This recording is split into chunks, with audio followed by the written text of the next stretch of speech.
Obulavaripalli police స్టేషన్లో 8 గంటల పాటు పోసాని కృష్ణమురళి విచారణ కొనసాగింది. విచారణలో పోలీసులకు పోసాని సహకరించకపోగా పొంతన లేని సమాధానాలు చెప్పడంతో కస్టడీ కోరే అవకాశం ఉంది.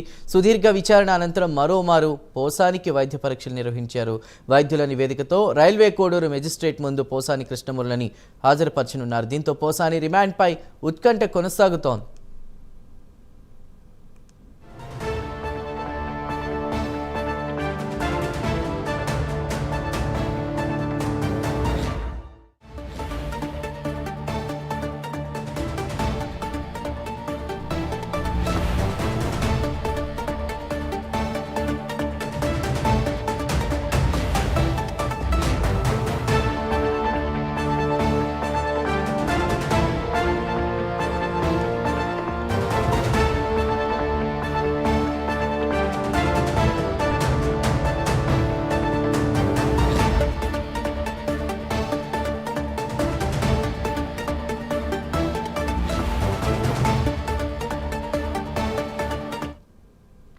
ఓబులవారిపల్లి పోలీస్ స్టేషన్లో 8 గంటల పాటు పోసాని కృష్ణమురళి విచారణ కొనసాగింది. విచారణలో పోలీసులకు పోసాని సహకరించకపోగా పొంతనలేని సమాధానాలు చెప్పడంతో కస్టడీ కోరే అవకాశం ఉన్నట్టు తెలుస్తోంది. ఇక సుదీర్ఘ విచారణ అనంతరం మరోమారు పోసానికి వైద్య పరీక్షలు నిర్వహించారు.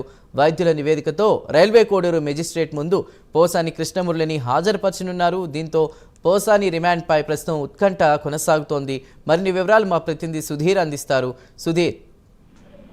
Thank you Chandu. ముఖ్యంగా చూసుకుంటే ఏదైతే అటు ఆంధ్రప్రదేశ్ ప్రభుత్వం మాజీ ముఖ్యమంత్రి అయినటువంటి నారా చంద్రబాబు నాయుడు అలాగే డిప్యూటీ సీఎం పవన్ కళ్యాణ్ పైన అనుచిత వ్యాఖ్యలు చేసినటువంటి ఏదైతే సినీ నటుడు పోసాని కృష్ణమురళికి సంబంధించినటువంటి ఓబులవారిపల్లిలో అయితే కనుక విచారణ ఇప్పటికే మనం చూసుకోవచ్చు. దాదాపుగా మధ్యాహ్నం నుంచి ఇప్పటి వరకు కూడా కొనసాగుతుందని చెప్పుకోవచ్చు. అయితే ఇప్పటికే చూసుకుంటే కనుక దాదాపుగా 8 గంటలు ముగిసిందని చెప్పుకోవచ్చు. అయితే ఇప్పటికి కూడా ఏదైతే అన్నమయ్య జిల్లా ఎస్పీ విద్యాసాగర్ నాయుడు అలాగే రైల్వే కోడ్ రూరల్ సి అయినటువంటి వెంకటేశ్వర్ల ఆధ్వర్యంలో కూడా పూర్తిస్థాయిలో కూడా విచారణ కొనసాగుతుందని చెప్పుకోవచ్చు. అయితే ముఖ్యంగా చూసుకుంటే కనుక ఈ కేసుకు సంబంధించిన దాంట్లో కూడా పూర్తిస్థాయిలో కూడా సినీ నటుడు అలాగే పోసాని కృష్ణమురళి కూడా పూర్తిస్థాయిలో ఏదైతే పోలీసులు అడిగినటువంటి ప్రశ్నలకు కూడా పూర్తిస్థాయిలో ఆయన పొంతన లేని సమాధానం కూడా చెప్తున్న నేపథ్యంలో కూడా అయితే ఈ కేసుకు లేట్ అవుతుందని చెప్పుకోవచ్చు. విచారణ కూడా లేట్ అవుతుందని చెప్పుకోవచ్చు. అయితే పదేసారి కూడా ఆయన ప్రశ్నలు అడుగుతుంటే కనుక మౌనంగా కూర్చుంటూ కూడా ఆయన ఎటువంటి సమాధానం చెప్పకుండా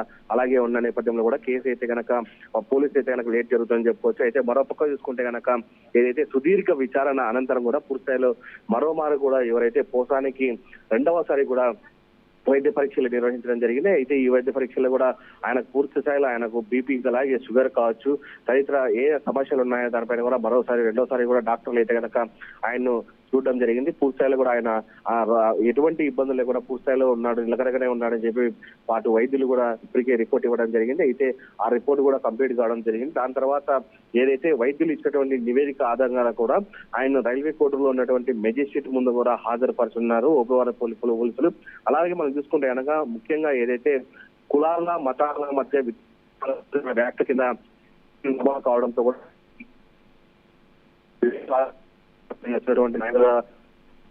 అలాగే మనం విచారణకు పూర్తిస్థాయిలో ఆయన సహకరించడం లేదు. అలాగే ఏమడిగినా కానీ పూర్తిస్థాయిలో కూడా పోసాని అయితే కనుక పొంతనలు లేని సమాధానం చెప్తున్నాడని చెప్పి పోలీసులు అయితే చెప్తున్నారు. అయితే మరో గంట పాటు కూడా ఏదైతే పోసానికి సంబంధించినటువంటి విచారణ అయితే కొనసాగుతుండొచ్చు. ఇక్కడి నుంచి కూడా పూర్తిస్థాయిలో కూడా ఆయన రోడ్డు మార్గాన కూడా ఏదైతే రైల్వే కోర్టులో ఉన్నటువంటి ఏదైతే మెజిస్ట్రేట్ ఉందో అక్కడ తీసుకెళ్లి అక్కడ దాదాపుగా ఇరు వాదనలు కూడా జడ్జి వినే పరిస్థితి అని చెప్పుకోవచ్చు. అయితే అటు పోసానికి సంబంధించిన లాయర్లు కావచ్చు అలాగే ఇటు ప్రభుత్వం సంబంధించిన లాయర్లు కూడా పూర్తిస్థాయిలో జడ్జి దగ్గర అయితే కనుక ఇరు పక్షాలకు సంబంధించిన వాదనలు కూడా వినంటారు. దీని తర్వాత కూడా మెజిస్ట్రేట్ ఇచ్చే దానిపైన అయితే పూర్తిస్థాయిలో ఉత్కంఠంగా ఉందని చెప్పుకోవచ్చు.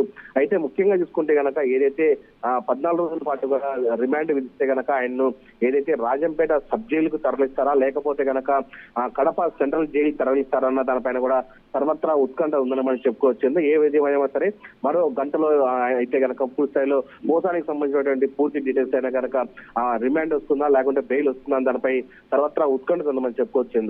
Right Sudhir, thank you. అడ్వకేట్ను ఆయన పర్సనల్గా కలిసి మాట్లాడాలంటే కూడా మాకు అవకాశం ఇవ్వలేదు. లేదు మీరు ఇంటరాగేట్ చేసుకొని మేము పక్క రూమ్లో కూర్చుంటామంటే కూడా అవకాశం ఇవ్వడం లేదు. మీకు లోపల వాళ్ళు ఏం చేస్తున్నారో తెలియదు.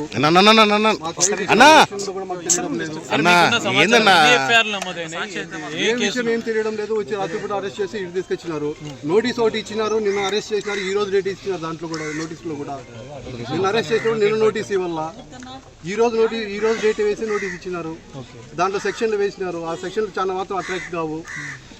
ఉండేది మీ మిగిలినవన్నీ 7 years లోపలనే ఉన్నాయి. ఆయన వాళ్ళు బెయిల్ మీద రిలీజ్ చేయాల. ఏ సెక్షన్స్ ఇచ్చారు?